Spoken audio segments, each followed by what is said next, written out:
Every awakened soul, prophet, mystic in history has spoken of sight, the eye that opens when all others close, the vision that does not just look but knows. We live in a blind culture, a culture that teaches us to look but never to see.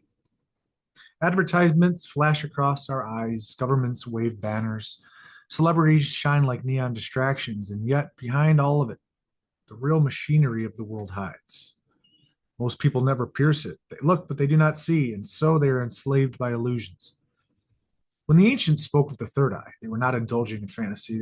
They were describing the inner faculty of true sight, the pineal gland, the spiritual lens that sees beyond the visible spectrum. The prophets called it visions. The seers called it foresight. The mystics called it gnosis. All meant the same thing, a way of perceiving that is not limited by the surface. When you look with the eyes of flesh, you see masks. When you look with your third eye, you see essence. One tells you what seems to be, the other tells you what is. To see the future is not always some dramatic moment of clairvoyance where a man collapses into trance and utters predictions. Often it's simply the ability to see the seeds of consequence in the present. The one who truly sees knows that greed cannot sustain itself, that corruption rots from within, that lies collapse under their own weight. Sight of the future is not a trick, it's clarity of cause and effect. Wisdom sharpened into foresight. This is why sages could warn kings, why mystics could anticipate empires rising and falling. They were not magicians. They were men and women whose sight pierced the fog of appearances. But the sight goes deeper still. Some do glimpse directly into what is to come, in visions and dreams, in flashes of intuition. This is not imagination. Science itself is now forced to admit that time is not as linear as we once thought. Past, present, and future are bound in a fabric beyond our comprehension. The mind, when still and open, can touch the edges of that fabric, for the universe is mental. And when it does, sight becomes prophecy. Have you dreamt events before they happened? Sensed death before a phone call? Felt danger before it arrived? The materialist dismisses it as coincidence. But the intuitive knows. Sight is not bound by time.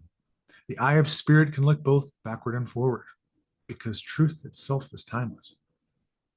Yet seeing the future is not enough. Many people crave prophecy, but they would not know what to do with it. True sight is not just about seeing what's coming, but seeing things as they are now, stripped of deception.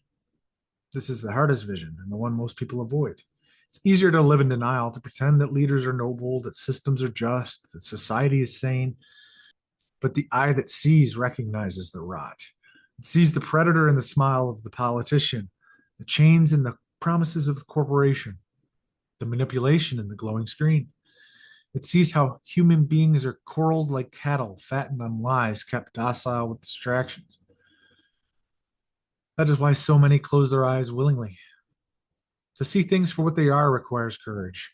It requires standing in a world where most are content with blindness and saying, I will not lie to myself. It means looking in your own reflection and seeing not just your face, but your shadow, your flaws, your hidden motives.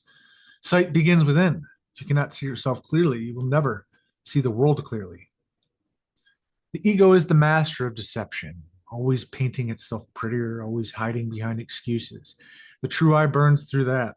It shows you your envy, your pride, your cowardice, your hypocrisy. It hurts, but it frees. This is why mysticism and all other true initiatory paths speak of light. Light is sight. Light is knowledge. Darkness is blindness. To be in light is to see. To be in darkness is to stumble in illusion. The man who once stumbled sees the path before him. He sees the traps, the pitfalls, the deceptions. He sees the truth, and he's liberated. But sight is not only for prophets or sages, it's for every soul willing to awaken. But it requires you giving up the comfort of illusion. You must endure the loneliness of seeing what others refuse to. You must live in a world where you can see the wolf in sheep's clothing while everyone else bows to it. Sight is a burden, but it is also a crown. For with sight, you are no longer prey. Think of the archetypes. Odin plucked out an eye for wisdom, trading physical sight for inner vision. Christ healed the blind, not just in flesh, but in spirit, giving them the power to see truth. The Egyptians painted the eye of Horus, a symbol of protection, power, and perception beyond the material. Everywhere the myth repeats, sight is the gateway to divinity, and blindness is the mark of bondage. And yet, seeing too much can break a man if he has no anchor. This is why true sight must be balanced with love, with conscience, with strength. To see corruption everywhere, not despair, requires faith. To see suffering everywhere, not collapse, requires courage. Sight without heart becomes cynicism. Sight with heart becomes wisdom. This is the razor's edge, the balance. When I speak of seeing the future, I'm not speaking of fortune telling or cheap tricks. I'm speaking of the alignment of vision and truth. If you see the world clearly, you will see where it is going. The man drowning in debt today is bankrupt tomorrow. It's obvious. The empire overreaching today is the fallen empire tomorrow. The system built on lies today is the collapsed ruin tomorrow. Sight is simply the courage to call it now rather than wait for the world to catch up. And when I speak of seeing things as they are, I mean the brutal honesty that cuts through the theater of life. See the priest not as a holy man, but as a flawed human, sometimes predator, sometimes servant. See the politician not as a savior, but as an actor, selling himself to the highest bidder. See the celebrity not as a hero, but as a puppet. See the system not as progress, but as a machine. So you're no longer fooled. The blind live in consensus reality, comforting each other with illusions. The seeker walks apart, carrying a vision that others mock or fear. Yet history always vindicates them. Prophets were ridiculed until their words were proved true. The visionaries were ignored until their sight reshaped the world.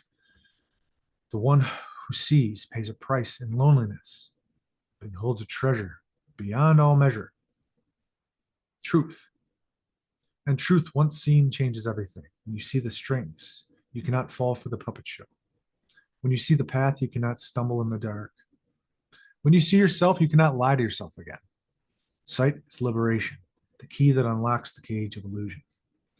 To see the world not as it pretends to be, but as it is, and in seeing it, to shape the future. Humanfluence, out.